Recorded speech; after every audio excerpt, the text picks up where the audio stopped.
Today's headlines brought to you by Malabar Gold and Diamonds. Ukraine president Volodymyr സിലെൻസ്കിയെ white ഹൌസിൽ വെച്ച് അപമാനിച്ചതോടെ president ട്രംപും വൈസ് പ്രസിഡന്റ് JD വാൻസും വീരപുരുഷന്മാരായി എന്ന് ആർത്ത് വിളിക്കുന്നവർ അന്താരാഷ്ട്ര മര്യാദകളും നയതന്ത്രവും മറന്നു എന്ന് കരുതണം.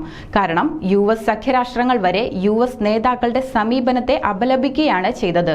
സ്വാതന്ത്ര്യത്തെ മാനിക്കുന്ന പാശ്ചാത്യ ലോകത്തിന് അനഭിമതരായ റഷ്യയും ചൈനയും പോലുള്ള രാജ്യങ്ങൾക്ക് ആഘോഷിക്കാൻ വക നൽകുന്നതായി ആ സംഭവം. അമേരിക്കയുടെ കാവൽ ഉണ്ടാവുമെന്ന പ്രതീക്ഷ ഇതോടെ അസ്തമിച്ചെന്ന ആശങ്കയിലാണ് തായ്വാൻ പോലുള്ള രാജ്യങ്ങൾ. റഷ്യൻ ടെലിവിഷൻ മറച്ചുവെക്കാതെ പറഞ്ഞു, ഇനി കാര്യങ്ങൾ തീരുമാനിക്കുന്നത് വലിയൊരു ത്രികോണത്തിനുള്ളിൽ ആയിരിക്കും. Russia, China, US, European union രാഷ്ട്രശക്തി എന്ന നിലയിൽ ഇല്ലാതായി.